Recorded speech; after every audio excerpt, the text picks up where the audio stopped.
taken this year, just since the outbreak, it's taken more than 100 years. Look, here's the lives. Come on, man. Oh my about gosh. it, more lives this year than any other year Oof. the past 100 years. Oof.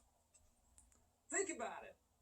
We're still thinking about it. That was Joe Biden in Pittsburgh yesterday with a trenchant observation about the past 100 years. Did you understand it?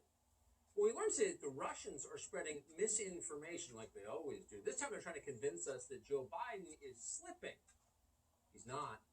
He's not losing his mind. That's just what Vladimir Putin wants you to think. Actually, what's going on is the Democratic nominee for president is testing you. He wants to make sure you're paying attention. He does it all the time. Watch. He doesn't want to shed light. He wants to generate heat. And he's stroking violence in our cities. Of course he is. The president is stroking violence and generating heat. Sounds like a Stacey Abrams novel. Sounds naughty. Sounds like a real problem if you're worried about climate change. At this point, we're all used to the Democratic nominee for president being confusing. Happens every day. We're just like fish in an aquarium, though. It's not a big deal. Just Uncle Joe. Just creepy Joe. A man who is not used being to Joe. Now, Mark Stein, about to pull out our proverbial fish tank and blow our minds. He spent the last several weeks out of this country in undisclosed locations. He's been unglued from the internet, detached from social media. He's essentially that proverbial alien from another planet joining us cold. We're going to get his reaction, what would become. Mark, you're just seeing this all for the first time. When you left, Joe Biden was quoting Aeschylus from memory flawlessly. Now there's this. How do you assess the change?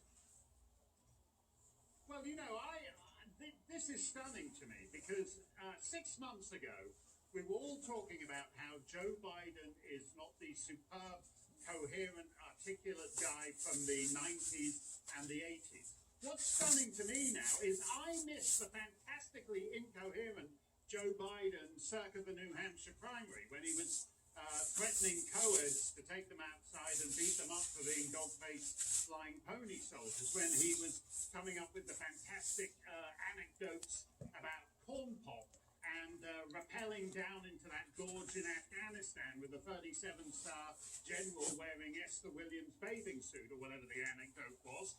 And now he's just reduced to, you know the thing, come on, man, it's like the worst in a... Where's the corn pop virtuoso Esther Williams' bathing suit, rusting razor, holding under the rain barrel? Where's the insane, specific detail of Joe Biden fantasies? Joe Biden imploding. From just New Hampshire primary month. It's tragic. You can't even lie anymore. It's sad. No, you're absolutely right. When you lose your ability to make up false stories, you've lost everything. Yeah, when you can't even fantasize anymore. So he was fantastically insane 6 months ago, and now he's just dully insane. This is a real loss for America. So, Mark, you, I'm sure, missed this too, but the mayor of Washington said yesterday she's considering tearing down the Washington Monument. But that's not the only monument in America under attack. The walls of Graceland, Elvis Presley's old home in Memphis, have been graffitied with slogans like BLM, abolish ICE, or defund the police. Reports say it's unclear who's responsible for the graffiti. Probably Trump supporters. What's your guess? Yeah, well, one of the things I think, I heard earlier today that China now has the biggest navy in the world, and people get worried about that. But the great thing about America is now we have the most plinths in the world. Every American city you can walk around and there are these fantastic plinths. America is really leading in the world in plinths, and I think that's actually something to cherish at this moment. And, a few months ago, when we were talking about China, it was a rare moment. We were talking about China uncoupling from China becoming the dominant power. There's no point going to war with China because they make all the aspirins. So 3 days into the war, we'll all have splitting headaches and won't be able to man the drones at the Pentagon and all the rest of it. And that was the most important issue of the day. Now, 6 months on, if you had to name the least important issue of the day, what would you come up with? Moving the Washington Monument, renaming Eskimo Pie, the Sierra Club 86ing its founder because 14 years after his death, an acquaintance of his had something to do with the eugenics movement. There's no comparison to this. You have the big issue of the day. China snaffled the world out from under us while we were talking about transgender bathrooms. And now, 6 months later, we're just talking about renaming Eskimo pie and whether we should just take everybody down and leave empty plinths wall to wall. But you make a solid point of something that we can feel good about. If you're looking for the world headquarters for illiterate graffiti, you're in it. Mm. Oh no, I think we should rename. Yeah, I think that there's only 3 or 4 slogans, but they're everywhere now. They've mastered it. I think these are actually ACAB, ACAB. I can't say what it stands for. But the ability of these people to actually spell a 4-letter word like ACAB is impressive, given that all the schools have been closed for 6 months. So there's something to be said for that. A lot of vowels in that word. Also, a sadness when you were gone, Nancy Pelosi was entrapped in a conspiracy orchestrated by a far-right cabal of hairstylists. Wondering if Adam Schiff is the one to untangle this knot of deceit and conspiracy. Untangle? Not. Well, I'm inclined Nice to choice of words there, think Tucker. that Nancy here, the problem here is that our rulers are not bound by the rules they impose on us.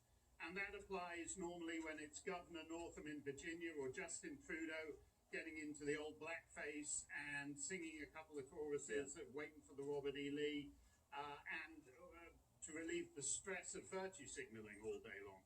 But this is actually worse now because they're not being bound by the rules they impose on us, which are things like getting a haircut, opening the door of your business, leaving the house. And so they've taken this whole thing of not being imposed by the rules they impose upon us to a whole new level.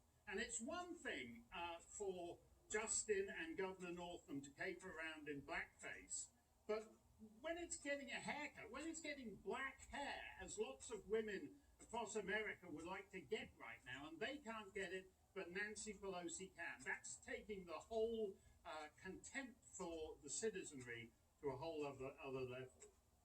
And then she attacked the owner of the salon who was going broke because of the restrictions that Pelosi both supports and flouts. I mean, that's kind of icing on the hypocrisy cake. And once again, this woman hasn't been allowed to do it. if you are a Democrat, the you are automatically a victim.